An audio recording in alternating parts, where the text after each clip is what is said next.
always seeing my dad and mom hustling, going to work and all that, and growing up into busy, lifestyle of them. And that's how I just wanted to kind of build something that I enjoy, and my kids come and families come and they say hi and dogs and exactly.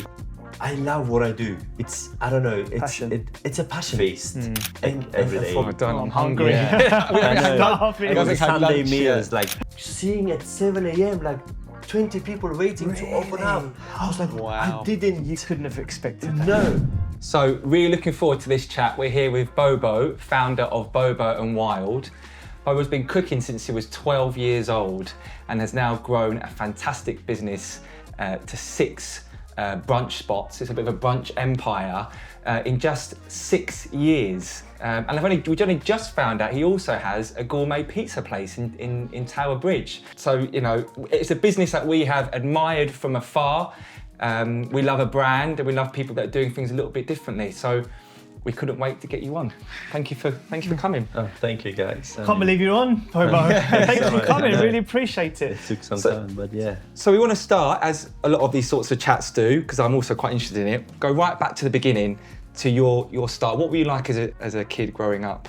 Again, growing up in a family-orientated, in a family and a culture in back home where I came from in Uzbekistan. Always seeing my dad and mom hustling, going to work and all that, and growing up into busy, lifestyle of them, and trying to kind of be supportive and learning and blending with those, like not being a trouble kid for them, like to make their life much easier as possible.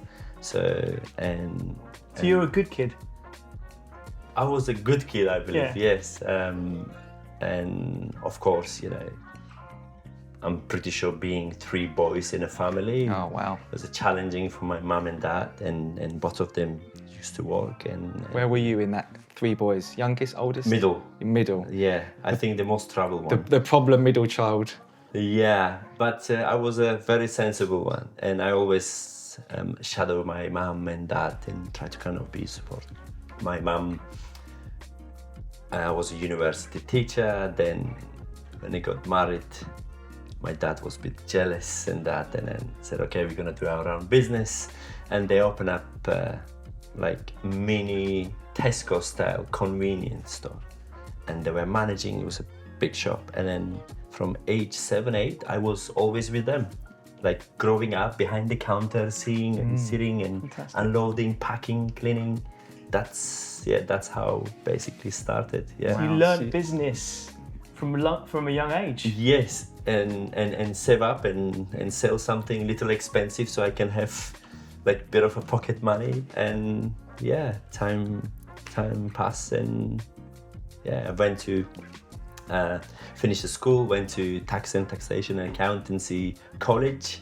And age of 17, I was like, okay, I love the numbers, but cooking and growing up in a family that, we don't used to go to restaurants now, like nowadays, right?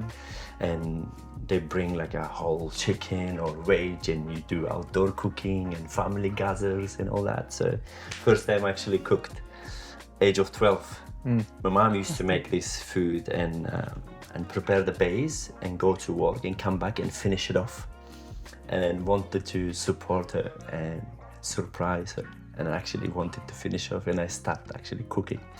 That was actually, I remember those days, and I only forgot to put the salt. What did you cook? What was it? That's one of my favorite dish actually. It's Uzbek plov. It's like a pilaf in different, like in India they call it, or biryani. Similar things, but the cooking techniques are completely different. It's like everything in the layers, and then like steamed out at the end. It's like fried lamb or beef. Then you got a carrots, and you got a sultanas, then you got a lot of cumin, and then you steam the rice. It's like, and then when you put it on the plate, you basically put the rice and carrots and the meat. It's like a feast, like every day. I'm hungry. Every Sunday meals, like every Sunday, it's a family thing. We do this lifestyle. So I wanted to support them. and I cooked this, and everyone looked forward. And I said, Mom, I cooked it, and this and that. And then we prepare the table, and we sit down, and then next minute, obviously in the family, I grew up with respect to elders, and my dad starts the meal, and then he ate the spoon, and then he pushed the plate away. Look at my mom, in a way, cook something else. Mom get up from the table and did something, and then I remember those, and I remember eating those meals for 3 days until it's finished. So I learned my lesson in a way.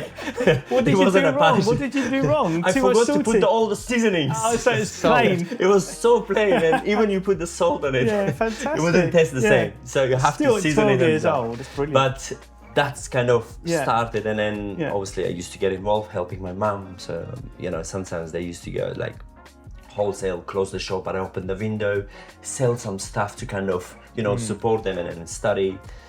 Then I went to college, did really good, and got a honored diploma in tax and taxation and accountancy. And then looking back, and I'm when you grow up and you have kids and you start analyzing, okay, why my dad pushed me to kind of go do this, do that. And back then, there's no like option, okay, you're a doctor, you push to be a doctor or lawyer and that, and you want to be successful and this and that. And then I'm looking back now, I said, okay, my dad hit the shop, he wanted me to be good at numbers. So he pushed me to like, okay, go to tax and taxation. Maybe one day you advise us how to save on certain things. But I always had this like, cooking and hospitality and being next to people, talk to them and engage with them, and that I think helped me to say, okay, you know what, seeing my dad closing his shop, mom being home and trying to kind of do her own thing and set up a little bakery to do the wholesale stuff and doing the markets. And then I decided to kind of go and find my way and come to do my English language with a backpack, £50, £100, I can't remember now. And did you come straight? Did you travel Europe, or did you just come straight to the UK? Straight. My first out of town was out of town. And that was primarily to learn the language, to come and say, right, I want to learn English. Yes, I mean I was doing some, educational stuff myself, but that was like below. Hello, hi, how are you? My name is this and that. This is it. So I came to UK. Was 18, went to like language school to get it some kind of understanding and blend in, and then meantime start looking for a job. Obviously living back home and coming here on the suits and ties and going to like cafes and restaurants with like a little backpack and like I'm looking for a job, I can do any job fast and all that. They look at me like there is no kitchen job. Like look. And then I finally found a job in Wimpy. My first job, pot washing in Wimpy in Ealing Broadway. Fantastic. Yeah, and then I worked there. It wasn't for me. My first salary was like £180 for 6 days, 11 hours, and I was trying to study in between those and my breaks. Anyway, so I'd done it for a bit. Then went to a different place, proper cooking place. Then went to La Cordon Bleu, did a course in there to understand the cooking and how UK systems work and health and safety and all that. And back home, there is not such a thing. Bobo, did you know at that point, did you think one day I want to own my own restaurant? Were you thinking that at that point, or were you just thinking, I just want to make sure that I can get the best job I possibly can? At that time, I wanted to be good at what currently I'm doing. Like being a chef, seeing that, okay, head chef dictating me, go do this, do that, clean that, wash the dishes. I was like, okay, I can do this. If he can do it, I'm able to do it, but I need to learn and the time and, educational. And I used to go home, and at that time it was a Gumtree. It wasn't like Indeed, anything. I used to send, because I didn't have the language, I used to send like, my name is Bobo, I'm a hard worker, I'm 18 years old, I can do any job fast and good. That's it, all CVs. Every advertisement pops out. Could be solicitor, could be construction, could be, I don't know, supermarket director, whoever it is. I used to get a calls and I couldn't speak. I was like, call back, and then go to my friend and said, can you please translate? Can you arrange the trial shift for me? I was like, doesn't work. I want to come today. He says, no, it's next Thursday. No, but I want to go. Can you tell them I can come now? It was. You were hungry. Yes. Then got a job in a Australian like casual pizza place that used to do like really cool pizzas, like themed by different countries. Then I worked there. Then went to that time Belgrade Central, like Belgian restaurant in Covent Garden, and went to fine dining in Brick Lane. So you're working your way up the level here. It's like it wasn't like I moved from job to job. I worked there solid a year, understand that there's a room for me to grow. No, someone appreciates you more, and move to that restaurant and learn there. And I went to Brick House in Brick Lane. Matthew, my head chef, he was classically French trained head chef. I learned from him a lot. And then I worked there for some time. Then from there moved to Gaucho Steakhouse, worked there, head of grill, learn about the butchery because I love that meat. We grow up, it's like open fire and all that. Fantastic, So that's kind of, started for me like being a sous chef and head chef. Then went to Alma Cafe. Before that I was in a brew cafe, Antipadia, the Australian ultimate brunch place who introduced like proper folded eggs to the UK, Bill Granger and Co. So they're the one who used to do this, like ricotta hotcakes and proper folded egg, corn fritters, dosing. And I worked there as a head chef. I went there after Gaucho Steakhouse, where I was like 24/7 working, and Mrs. was like, that time I met my wife, 15 years ago, and 14 years ago, and she was like, you always at work, you don't want to spend time with me, we're dating.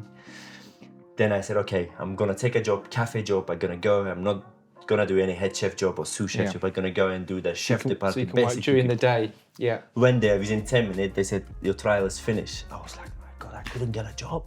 They said that you're too good for this job, you're offering a head chef job. I said, I don't want to do the head chef job. But I took that was like really cool concept, and I loved it. And the Jason Wells, who used to be my boss, I learned from him a lot. And where's this? Where are you now? That's in Southwest, like the Clapham, Putney, Kew, Richmond, Wandsworth Road, that areas. So then I moved to different restaurant. I became a private chef. Done it because I had a daughter. I wanted to have a little break and work for high net worth individuals, travel with them. But I did it for like 2 years. That wasn't for me. I was always away from family and actually having another family. And then I moved away from that. So then working at Alma Cafe, then a few people approached me and said, hey, you have a beautiful talent, and we have a production kitchen to open. We have 10 restaurants in Canary Wharf. We want to open like a massive central kitchen where everything made, and then you ship it to other cafes. Like a dark kitchen? A central kitchen. Central kitchen. Dark kitchen, like in the evenings and all that. But so that was a challenge. So I took that because whatever I learned over the years, I wanted to kind of put that in place and show that I can do it. So it was a big project. So I took that on board, opened that bakery, patisserie, production kitchen, and putting that logistic and getting that certification as salsa, like you basically can supply someone else, not just like quick done it properly. The whole process is done. It's like the whole game. So done that at scale. Exactly. Then I was a consultant, improved their breakfast menu. It's in Canary Wharf, and that was just before COVID. And I used to be based in West, and I used to travel every day to Canary Wharf to their main restaurants, and then improve their breakfast ranges and all that. Then COVID hit. They offered me operation just before COVID, operation director role, because obviously they had some roles get cut off. They wanted me to kind of step up and do both roles in a way. I took that because I could see that I can contribute, and I done beautiful job in there, and COVID hit. We had to being in Canary Wharf, 10 restaurant, all of a sudden shut. Dead, yeah. And that was like new to me. Being like, that's like, we're talking about 5-6 years ago, right? And I was like 31, 30, like you have a family, this, and like you wanna change your house. And I used to commute every day to Canary Wharf from West London to Canary Wharf every day. So we start looking in the different areas and all that. And then we've discovered South Woodford. That time I felt like it's underrated. Yeah. Like, how did you discover South Woodford? I'm intrigued by that. quite funny. I have family friends that live in Backers Hill and Loughton. So we used to come time to time. Mrs. came one day and meet her friends in Zizi. And then she said to me, we should go to that high street. We should just check it out. It's like really cool. And Vicky lives like 10 minutes. It's quite convenient and 406 and motorways. We went there, we started looking. We looked many areas, Mill Hill, Hendon, that, we didn't feel it. We went to Clapham side. And we used to live in like Westbourne Grove in a tiny flat and then moved once you have a family to West London. And then I felt like people playing golf behind my house, that granddads, and like having relaxed, retired. I was like, dude, what are you doing here? Like, you know, all the bars happening in the other side and you like, you know, are you giving away? Like, that's it. And then, so we moved to South Woodford and during the COVID actually. Then I look at the areas, it was like nothing. There was no Gales, no TP. TP was inside the parade doing coffees at that time. At the back of the parade, Yes.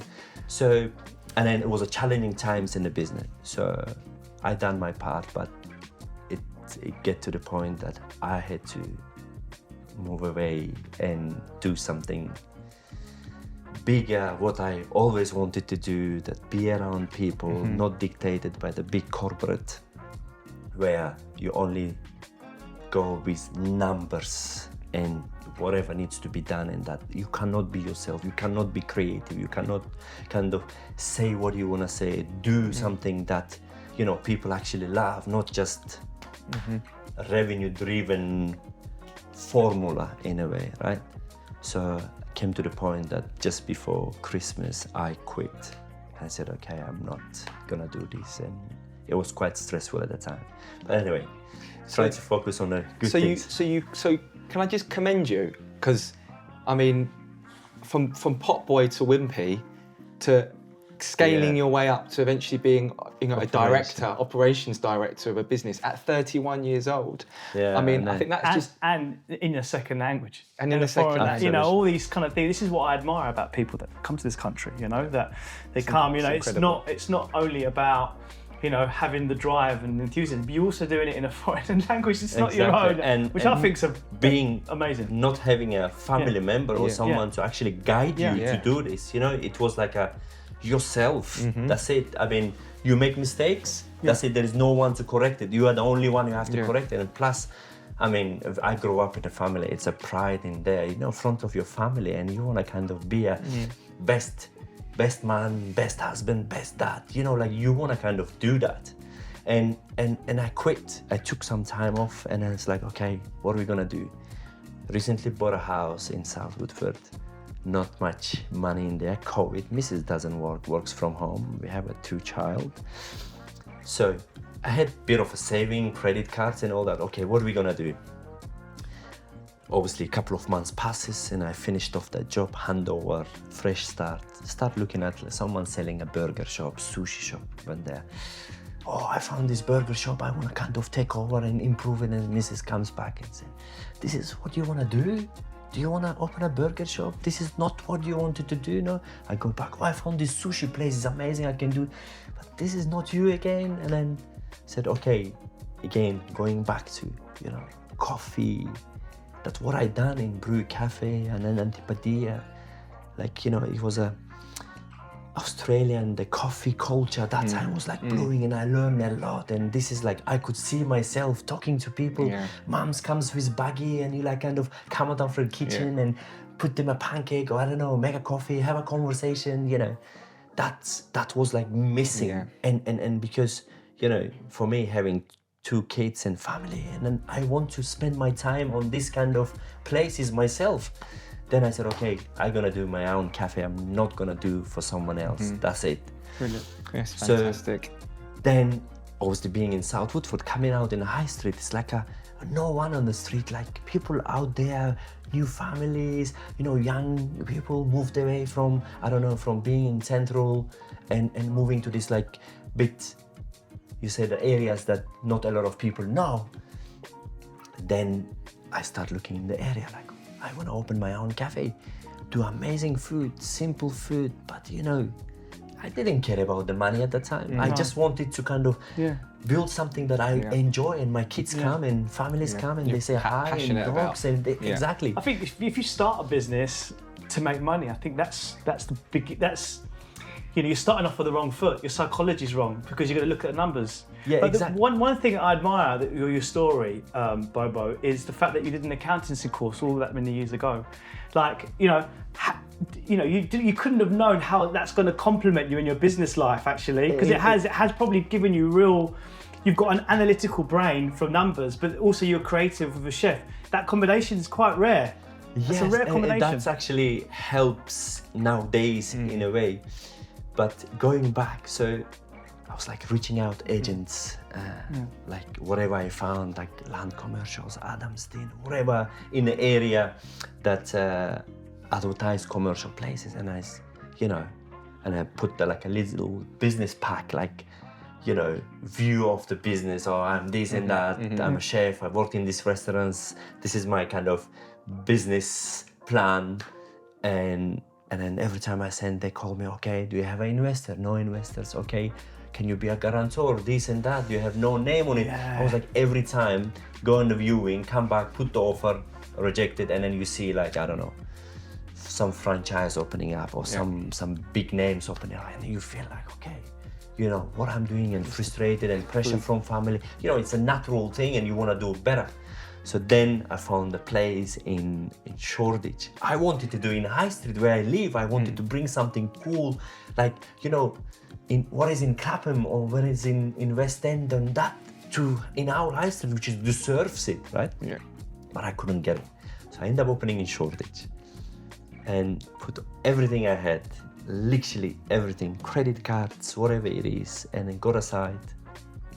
Okay, went to landlord, I said, I know that I haven't signed the lease. Please give me the key, let me start painting. I know that it's gonna happen. So COVID time, just like the restrictions are getting lifted. I was like painting and putting a counter, you know, doing all these things. Such an exciting time, that, isn't it? Calling my friends, Just makes- can you supply me coffee machine? Yeah. Can you do bins and that? Yeah. And then calling all the independent suppliers that I knew, like Lockdown Bakehouse, that time also started. It's like, Chris, can you supply me amazing bakery? Says, no problem, dude. Like, find the site, I do it. Call the supplier, coffee testing, all these things. But it was me only. I didn't have the team. It was me and a bit of a saving and the site that's gonna get approved soon. So exciting, and at the same time, I was like, okay, I hope I'm gonna do well. And the fear in there still, that it's the first time you're doing your own thing. Of course, you learn all the mistakes that other operators done. But I said, no, believe in yourself. You can do it, you can do it. So I started that. So on the first day, I had no barista, no pot wash, no one else. And I called my close friend the day before. I said, dude, he works in a finance company, but he loves, you know, the restaurant and being a chef. He used to do some part-time chefing in the restaurant, I know. I called him, I said, can you please come and help? I have no barista, I have no chef, anyone, just be at the till at least. Fantastic. So the day before we came and we started tasting the coffee until midnight, and I, you know, silly me, I had so much coffee the day before, I couldn't sleep. And next day we want to open, and the same evening I went to car park. There's the car park next to the shop, and then the guy was fixing the bike, and I was like carrying boxes. He told me, oh, are you the owner? And I said, yes, I am. When are you opening? I said, tomorrow morning. I made a joke, I didn't like come out. And he said to me, okay. Apparently he owns like 10,000 people community Facebook group in the neighborhood. Wow. I didn't know that. He's the guy that owns. Yeah, so he posted, say that, hey, Wow, is independent cafe coming tomorrow morning, come, let's support. I didn't know this. Incredible. I only find out week after when we came back for coffee. So next day morning, couldn't sleep, pick up my friend at 5 o'clock. We got so much pastries delivered in the morning. I don't know the price, I don't know the markups that time. Put the coffee machine. And then Shoreditch being an Aussie Kiwis orientated area, they're specific on the coffees, right? So obviously I wasn't a barista. I knew it how to make some coffees, but not on the expert level that baristas does, right? So people coming in and it's like, how much is the croissant? Look at, I know it's, okay, delivered £1, okay, sell £1.50. Okay, £1.50 croissant. Can I get flat white? Can I get cortado? Incredible. What is this cortado? Googling up and making coffee. Fantastic. It's like seeing at 7 a.m. like 20 people waiting to open up. I was like, Wow. I didn't. You couldn't have expected that. No, and it was so stressful. I was like sweating. It's like, hey guys, and people trying to talk to you, like, hey, welcome to the neighborhood. Like, let me make coffee. Like it was like just looking at the videos and photos. I was like, my God, we came so far, and it simply started like, I want to do something for myself. People are gonna come and enjoy and appreciate and smile and be part of it. This was up to today is the same goal. Honestly, I haven't done this just because I wanted to, look at these big restaurant chains, they make millions, and I never had, up to today, I don't have this vision. I love what I do, and that brings a reward to me. This, up to today, I always tell my team, guys, whatever we do it properly. We don't do it because we want to kind of, open hundreds of shops. Love that, So, to drive. It's a community. What is the secret, Bobo? I mean, you've come encapsulated. What is the secret? The secret, I think that I love what I do. It's, I don't know, it's a passion. And for me, I can hire someone to like create something, but this is not the part of the process that I have, and I want to get involved. I want to, you tell me how you feel about my place and what feedback you have. I listen, and it's not like, I think part of what's inspiring is much like us, is that you obviously started the business with the passion, so you had that, but also you believed in something. Absolutely. You believed that you wanted to provide something for the community. Absolutely. And that you had a genuine care, like you said earlier, about how somebody was feeling at the time. And we talk a lot about how we make our customers feel, and actually, Absolutely. and almost putting them at the centre of it. We've got the passion, we've got the knowledge, but actually the customer being the most, and it's so simple, the customer being the most important part of it. It is. But, and mixed in with the fact that you provide amazing food, it tastes amazing. It's like, it's really good. Do you, the menus, do you create the menus, or do you have the chef? I do create the menus. Up to today, I get involved on full food creation. Not only the food, the bakery. Fast forward, obviously, we recently opened up our Wanstead shop, where I genuinely were seeking for the site that I can put all my touch to it. Then we found this beautiful site, was like beautiful. Needed much love to it. In a high street. And I have this belief, when you put your eye on something, if you have a good faith, it will happen. Almost like manifestation in a way. Yes. And I used to pass. The intention needs to be sincere, almost. Absolutely. And I love Wanstead High Street, right? I live in South Woodford. We have Elmsford Park and beautiful schools and all that. But my kids love this Wanstead Park. So I drive and park up or walk from home, especially like during the COVID moments and all that. And I used to look at this, I said, needs much love. And it was not much. And obviously the big chain and the other bakery and other places, that I was like, this high street needed it. So fast forward, after opening our 5th shop, we always wanted to do our central headquarters where we can showcase something better, something different. So we said, okay, we're opening our brunch place, but we want to do our own breads, our own pastries, not because I want to make more money. Actually, we don't make much money on pastries because it's so labor intensive. Yeah. And it's better off, I could buy off something like many cafes that buy frozen, prove it, bake it. You don't even know, it's just a croissant.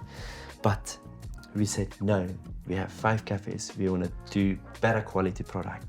We don't care about, how much money it brings. It differentiates you from other places. Yeah. If you look at it, okay, you turn to other cafe if you do the similar coffee, similar food and that. So then we approach a few bakers, said, okay, this is the vision, this is our space, this is the equipment, all set up. We need someone to come and, believe in us and start plugging the ideas that we have. We started, we trialed it. Then, obviously, I used to go to a smokehouse, smokestack in Shoreditch or Burnt in Leighton. And because that was like missing, working in the gaucho, working in different meat places. And like, I wanted to do something different. And then I look at the high street, obviously now I have a pizza bar, right? Yeah. Not gonna name it. And in the park I was walking by in one of the beer festival in Name it, what's it called? What's the pizza place called? In my pizza place, a Mother Dough Pizza. Mother Dough. Yeah, and so I know that in Wanstead there's a Lupolo does the pizza, Piccolino does, and Alba does pizza. In a park, it was a beer festival in summer when people find out Bobo take over the ex-Lada. There was a lot of excitement about that. Yeah, and then one of the operators came to me and said to me, Bobo, I know you have a pizza bar. Please don't open a pizza. I said, you know what, with respect, I followed that. I said, you know what, we have a 3 pizza place. Even so, we have an amazing product in our pizza bar, and which is we do in Shoreditch and Stratford in the evenings. So we said, okay, we want to bring something. We did the little research, and I love meat. I said, okay, with a steakhouse, you can't do it. Let's do a smokehouse. We love it. And we ordered custom-made barbecue smoker. Wow, fantastic. It got delivered in 4 weeks. It's like 3 tons we had to get inside. Wow, incredible. God. It's like, again, it's a process. It's not like because I want to make good only food, but the process involvement. It's fun, it's enjoyable. It is like going home at midnight, coming back, okay, tomorrow we have to do this, that, is it layout working, is the kitchen working, is it functional, and this is so many elements. You have to get it right. You can write the whole book about just one store, from walking in to like umbrella holder, the blankets, the heaters, the music, then, the people, how they feel, how the mums comes with the buggies and the whole lighting. It's so many elements in there that, from 5 minutes you would not understand it unless you fully... No, and it's seamless. And that's the amazing thing with hospitality and what you do, is you're not supposed to feel or notice any of that. Just walk in, breeze in, comfortable, but without really fully appreciating all the work and effort that's gone into thinking about every single minutiae detail. Yeah, I mean, amount of work the effort went in Wanstead shop because, obviously this was like kind of for us, we wanted to put everything that I know in one place. So in the dinner time, we flipped the menus, we turned into smokehouse, like simple, humble dish. We got our meat delivered every morning and our pitmaster trims it, put so much effort, like 10 hours in the smoker, you feed the wood. It's like, smoked meat, but so much goes behind it. It's crazy. It's like underrated in a way. And so we use the same meat for our brunch dishes, for the sandwiches, for the bennies and all that.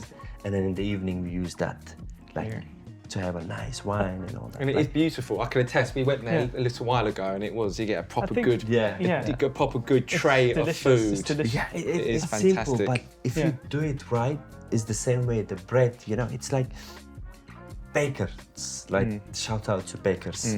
It's one of these jobs. It's so hard. You have to late nights. You finish in the morning. And making this sourdough, we could just buy that sourdough from somewhere else. But then again, It wouldn't be the same, would it? No, The and, passion. like, we have a baker at the back. If you come, you can see that. Yeah, I've seen it, yeah. We make croissants and like. Should we talk about them? please, Should we please. talk And about one them? of- While we're talking, while you're eating, I think the thing that, from listening to your story, Bobo, the thing that I admire the most is that you've done it on your own. Yeah. Like, you must have, like, you'll probably say there's lots of people that supported you around you, and I'm sure there is, but like, we, you know, in our journey, we always say that we couldn't have done it on our own. We needed each other to do it, but you've done it on your own, Bobo. Yeah. I mean, that's really admirable, you know, doing what you're doing, and you've been like self-proprietor. That is like people around you as well is important. That, you know, like, people motivate you. Like your team. It's without the team, I couldn't do it. Show this. As I mentioned, I grew up in Uzbekistan, but this one of my favorite dish, one of the humble dish. It's a fig, but this fig is Turkish fig, very close to taste-wise to Uzbek figs. This is like a croissant dough with mascarpone, fig jam, and fresh figs on top. This is my favorite. Wow, So, amazing. So we're going to eat it, Amazing. yeah? Yes. Fantastic. So we bake all this in one step. But yeah. Yeah. Wow, look at that. I love a fig. It's brilliant. And me and Andrew, we love to cook. Yeah. You know, we love. One of my favourite things to do, Bobo, is to Come on, guys. just on a Sunday to Sorry, go let me just out, grab this fig. buying ingredients, Just you know, gathering. gathering ingredients. I'll go to the butchers. I'll go to fruit and veg place, and I'll go and pick out the best stuff. And I love that experience of. Like, you be there, like the people around you, and this is in Bobo what I wanted to create. That, you know, you always attract like-minded people, like that people believe in you. They will be part of your journey, and people coming to your stores, and I know each customers, what they like, what they don't like, what they drink. You know, you go on the street, hi Bobo, hi Bobo. This is who I am. This is what I wanted to from the day one, be part of it and create it. And I believe that, you know, for me, we created something like that, you know. And one of the best moments in Wanstead, when we just opened up, this day one, someone walked in a buggy, just born baby out of hospital. He said that I'm so wanted to try this. Just open up. I need a good coffee, Bobo. You know, like maybe she didn't have a coffee, and I'm like, oh, and seeing that baby, and like first day, it's like we are baby. We just open up. This is I go back 5-6 years ago when my kids were in a buggy and like wanted to be somewhere that you know, be myself and not get judged or like no one criticize you, just be in a nice spot and just enjoy the good company. This is what we wanted to create in all my shops. You know, South Woodford obviously tiny, but Wanstead is our biggest shop. You know, it's almost becomes not yours anymore in a way. It's the staff and the community. Absolutely, you know, absolutely. And I walk in and you know, my team and they smile, and you know, you see the bakers, you go to say hi to chefs, and it's like they get excited. Chef, actually I created this, let's try. Amazing. Give it to customer, let them try. They love it, put it on the menu. You know, like, okay, they said this is the feedback, let's improve that. You know, this is who we are in a way. When you decided, right, I'm going to start the business, Bobo, like, we know the statistics over hospitality, the high percentage of businesses that actually fail. I think it's like 90%. You know, it might be even more. Well, I don't know exactly what it is. It's 10 years. 80% of businesses fail within the first 5 years, and then the numbers go down within 10. Only like 5% get to 10 years. You know, did you know this before you started? Did you know the high percentage of unsuccessful businesses? Did you understand that before you started? Of course I knew it, but during the COVID, I said it can't get any worse. Like seeing all these things, I said, and I also had this promise to myself, I'm not going back to work for someone. I did had this, like, I want to do my own thing because I learned a lot and I want to do, and I had in a way that didn't want it to kind of, you know, be dictated, that be someone else in that role in a way. Everything was money driven, and I totally get it. Business have to make money, otherwise there is what is the point of being? But for me is that my priorities was not just the money. What I do, Lifestyle. and I always say, this is what I like to do. If it brings a reward, it brings a reward. And let it be part of it. Yeah. And I still go, we opened in 2000, like fully operational, 4 years, just turned 4 years, 1 month. We opened 2021, September. So 4 years journey. I still go to Shoreditch shop, get behind the counter, serve my customers, and they know what coffee, I know what coffee they're gonna have, Brilliant. what meal they have, and then go to Clapham from the day one they know, you know, like, Bobo, good to see you. Don't forget about us, come often. You know, I try to go, you know, there is much I can travel in terms of like be day in Shoreditch and that. Then coming back to my new baby in Wanstead, and then just be there and seeing that faces and families. Ah, that's incredible. You can't forget about Chigwell as well. Chigwell's the next Chigwell, one. yes. So just months ago, we took over a beautiful space opposite Chigwell station. It used to be café, but they wanted to kind of new operator to come in, and they approached us. We said, okay, we're gonna do Bobo. So we open up. So you're going from not being able to get a space because you weren't credible to now being offered places. Indeed. What a turnaround, eh? It indeed happened to Stratford, our East Village side, and the new builds. Landlord actually came to South Woodford, had the food, and bring their headquarter to try the food. They said, let's meet the owner. And then we sit down in like conversation, a few minutes. They said, Bobo, we have an amazing space. Brilliant. We want you to open a Bobo Wild. We went to see the site. We loved it. We said, okay, we're gonna do it. So they actually, as you say, you know, being not able to secure the site because you had no name above your door, and having to landlords offering you high intensity, Bobo, this much capital contribution. They approach, it's crazy. But how? What I can't understand is how.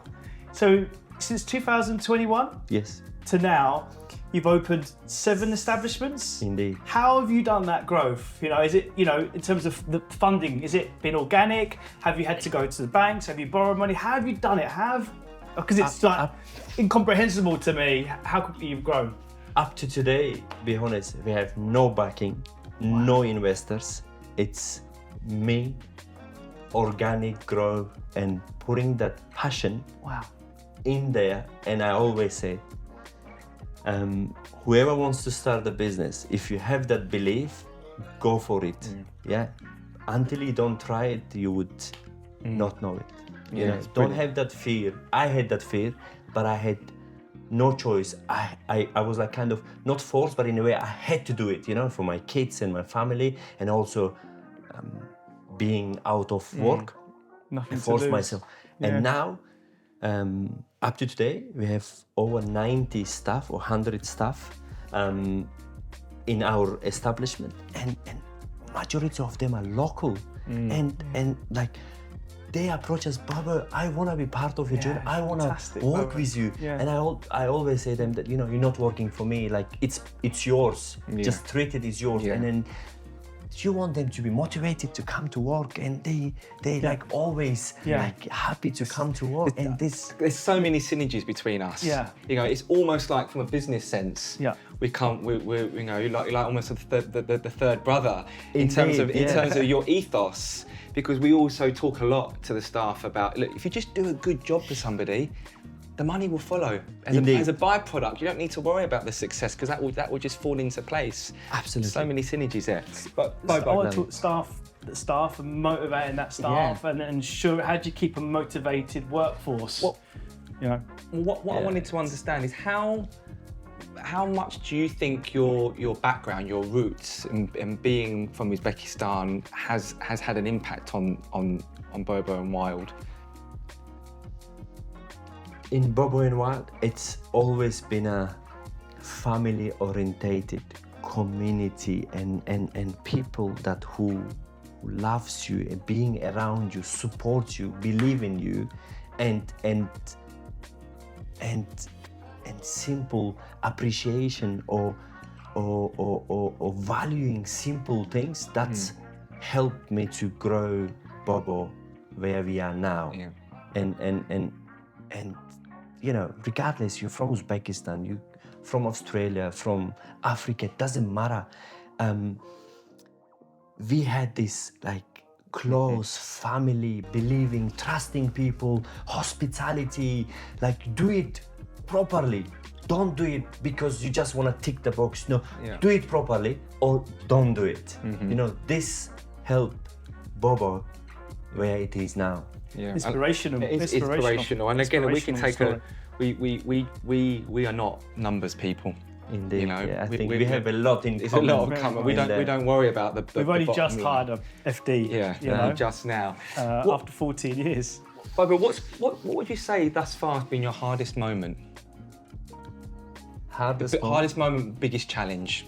What's biggest challenge is that in any small businesses, I mean, we have 6 stores, but it's me, right? The drive, the passion. Of course, we have amazing team that who, you know, believes in me, believes in what we do, what we're creating, and they part of this whole process and the game.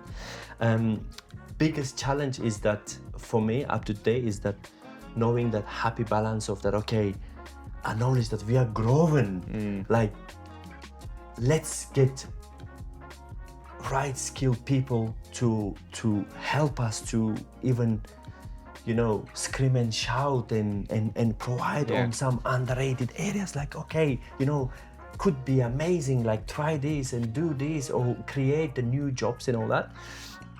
That's kind of for me challenging to step to that.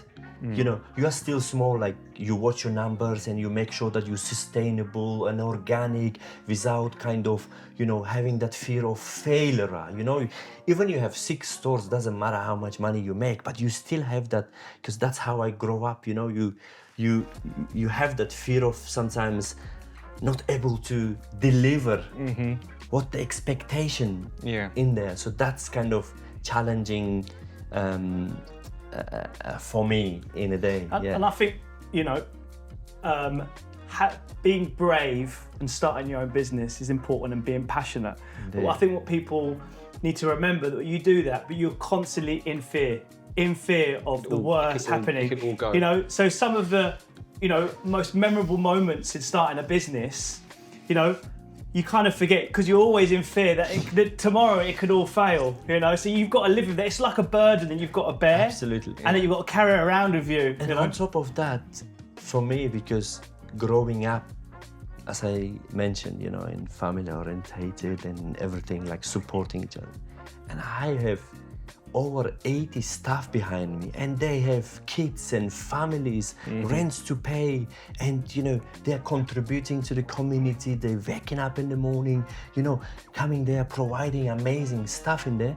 And I have that thing, I'm successful, I want to make you successful. I want you to be part of this journey, and I want you to be proud that it's not the job for you. This is like, it's you, it's like you growing with it. It's like you call this baby. I don't consider myself a boss, you know, like I'm there with you. If almost I have like a custodian now. So, this is it. It's almost like Andrew talking, you know, and because the pressures become different when you get bigger, and you know, making sure that we are providing growth for the staff, and that we are, you know, looking out for them, and that they can still, you know, continue to progress in their careers and be part of something bigger, which I think is really powerful. This is the key. We have like a pot wash that I remember, and you know, the back of house is like my thing.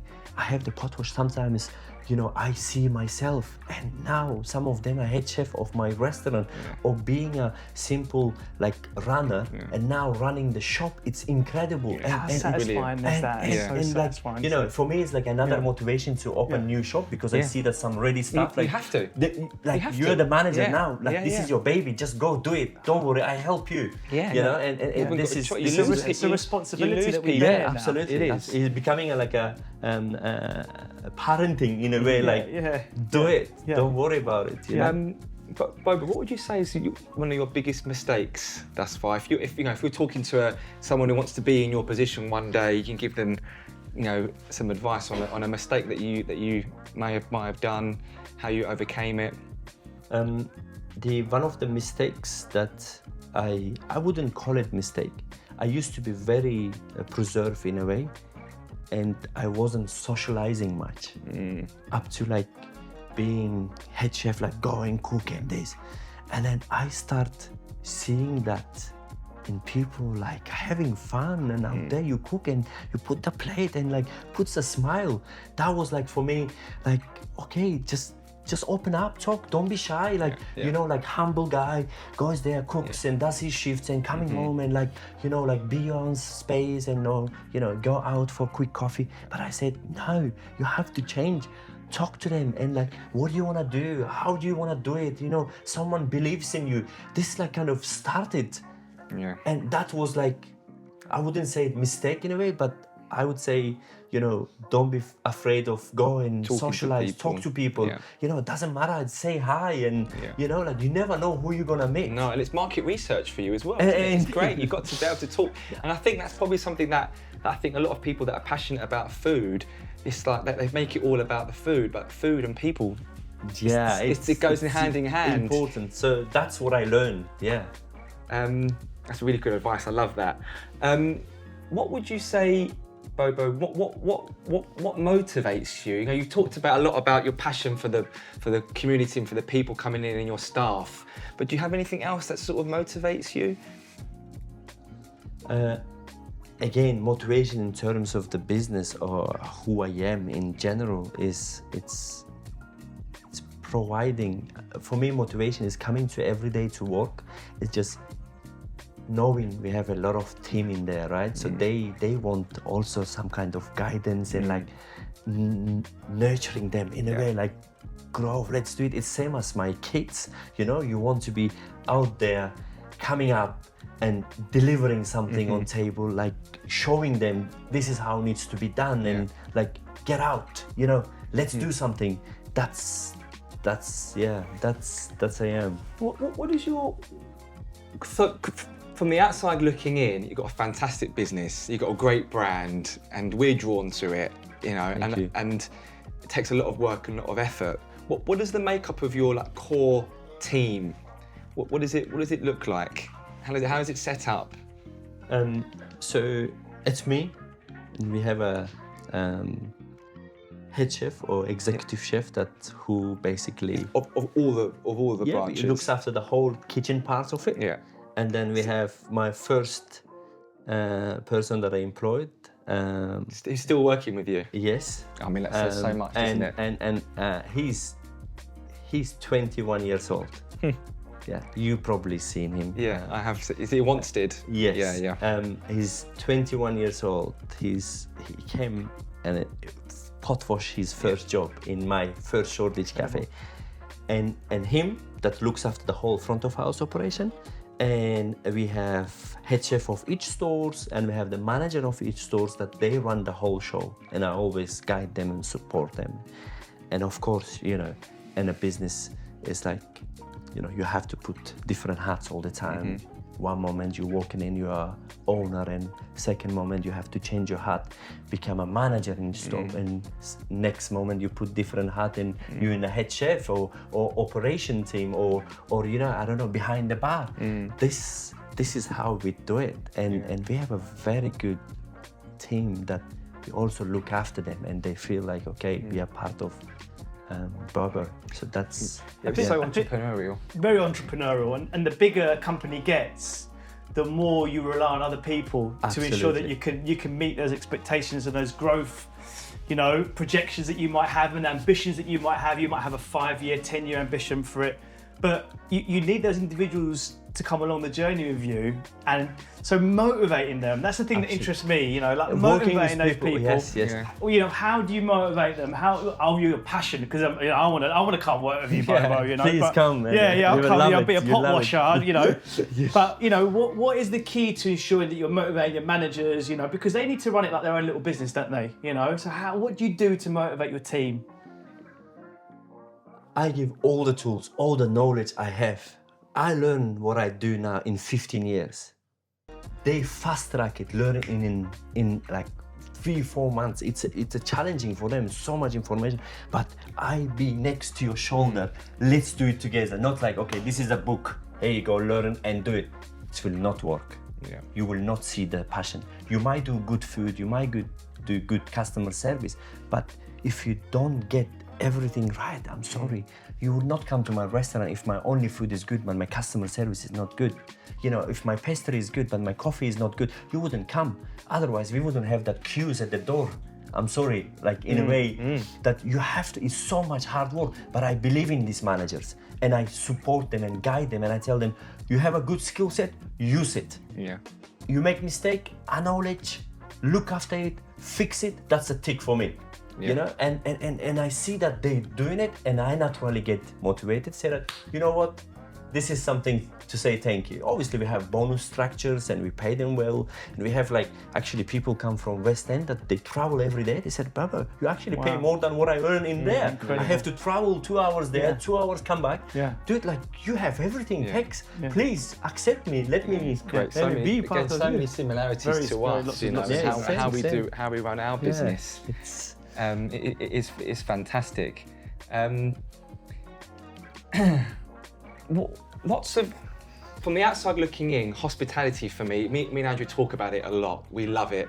We love going to places, and we always talk about We're passionate about Different food. places. passionate about food. We're, Should we do we're both something chefs. one- Not chefs. We're amateur chefs. I used to we work enjoy in cooking. I used to work in kitchens way back when, you know, and we both, you know, do it. I mean, a lot I'm of guessing that way you guys from, like, it's the same beliefs Yeah. and same like family orientated Yeah. and Yeah, we like used to get my mum in the kitchen. Yeah. You know, she stayed at home, Food. looked after us. You know, we were cooking Food. Colombian food and learning how to Amazing. cook. You know, I think the first thing I cooked was pericos, which is like scrambled eggs, like Wow. with tomato and spring onions. That was the first thing I cooked. And you know what's interesting? Because culturally for us, lunch is the big meal. It's the most important meal of the day, really. Dinner in Colombia is like, you know, a you side can thing. snack it and sit down and cook but it on dinner, the go. lunch is like everyone The big- sit. Even in people that work in offices, they fin it and they go and they sit down somewhere and they have a proper lunch, not this whole sort of just grab something Sandwich or anything, and yeah. go. Yeah, So the fact that you're doing, you know, you're like making brunch special. For us, it's like it's heartwarming, really, because lunch, like brunch for us, is really special. It is. I think that just doing the COVID, it made people realize that actually, I appreciate that food. You know, I'm into cooking now. I'm into coffee now. Yeah. I understand good quality coffee. I know good quality food. And people used to go to fine dining restaurants to feel that, okay, I'm paying for something special. But that changed. The night club thing turned into brunch thing. The coffee and brunch is that nowadays nightclub thing. You know, like Yeah. moms gather and no, I mean, you know, you can fry the eggs at home, but this is not the point. You know, we put so much elements to it. You know, like creating that different food that you wouldn't cook it at home, or you wouldn't buy to make a one truffle egg bottle of truffle eggs. Truffles, the exotic mushrooms, and go and get artisan bread and get something else, mold on smoked sea salt, you know, like chef fresh parmesan. It's so much elements, but you know, we do that. You Bobo, know. like, I want you to be honest, okay? You know our Colombian heritage, but your favourite coffee. What would you say is the best coffee? Be honest, please, even if it isn't, you know. For me, recently, I used to drink the like medium roast, dark roast coffee, and regardless is it Brazil or Colombia and all that. But recently, Panama Geisha coffee. It's more fruity and light roast. It's like more for filter coffees. But on the milky side, Brazil, Colombia, they're really good coffee. So Colombian coffee, actually, I got a beautiful Colombian coffee in here. Ooh, this is for lovely. filter coffee. This is a little card about it, where the thanks, region Bobo. is, which part of Fantastic, Colombia is. fantastic. You can have this in Bobo on a filter coffee. Bobo's but guest, tasting notes, cherry chocolate, tropical fruit, cola. Yeah. Wow. yeah, So the this one- Colombia known for their Arabica, like fruity coffees. Yeah. Where the Brazil mass producers of Robusta and Arabica. Obviously, you guys know what is the difference of Arabica and Robusta. Robusta is like intend to be like bit defected coffee, dark roast. The specialty coffee houses, they intend to use more specialty coffee. What's called is like, you know, refined. Lighter. It's a lighter colour. It depends on the roast, but Yeah. it's a premium beans in a way. Small farms, ethical. You only have harvested 500 kilo, not 10 tons exported. So it's like an independent again. Yeah. This is what we do. Like we have different beans and we like small lots. We buy the green beans, we roast it and we put it in a hopper. So yeah, I would say one of my favorite is Colombian coffee too. Thank you. It's a good answer. Cheers. Bobo, what's changing in your industry?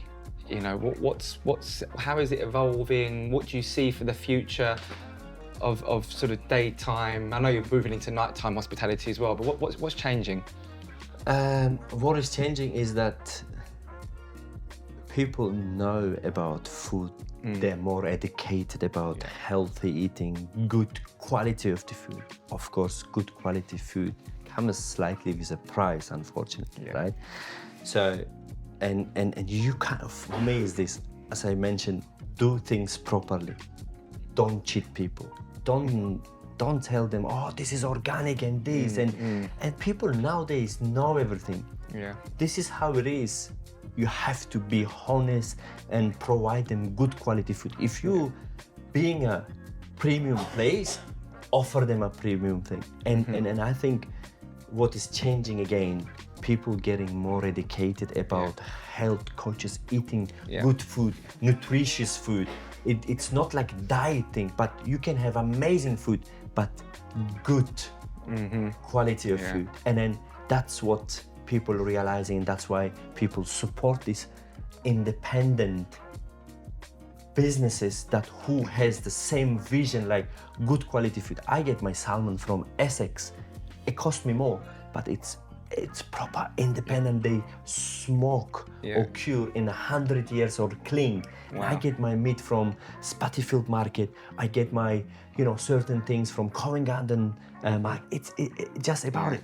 It's and local as well. Absolutely. Yeah. I could go run and get a Tesco or somewhere, a Marks and Spencer and strawberries, but we get a top quality strawberries, put it on that, you know, dish, and that makes a difference. People know nowadays. So that's what is changing, and I think it will only get more better, and that means that, you know, that big chains that who does not good quality They've food, got to raise their standards, absolutely, or and they're I going to think get you challenge the status big quo. operators as well. Like, hold on a second, if the independent can do that quality food, you can do it without. We have so much pressure on the cost, right? You have to pay them and you have to be in the level of them. But I think that's what's coming. The battle. That is the challenge that we find as well. Getting bigger is you know, we're independent business and we hire local people, but you know, as you do get bigger, to not lose your essence. Absolutely. To lose what drives you and what motivates you, and you know, because things start to change. I think we have this in common. Yes. One of my last main questions: what's next for Bobo? What's the future hold?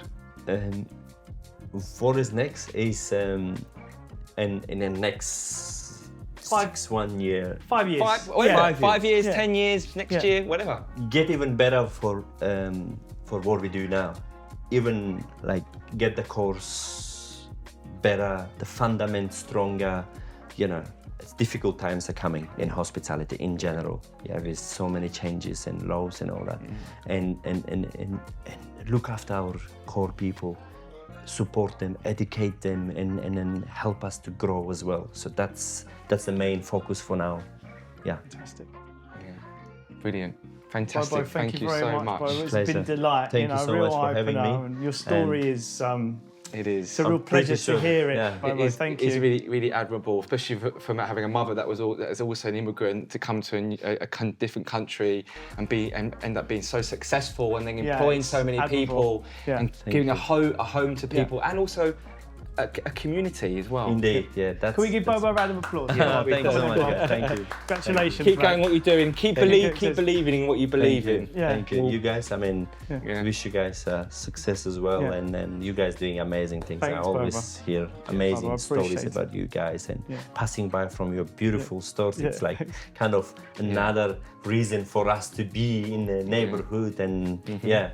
Yeah, maybe we need to do a coffee deal, a coffee Yeah. collaboration, you Yeah. know, or something together. You know, My wife's eaten at your place 3 times the last 2 weeks. So Yeah. she Any loves feedback, it. welcome. You know that. Any and always. Thank you Bobo, so thank much. you guys. so much. Thank you Bobo, so thanks, much. man. guys. Thank you.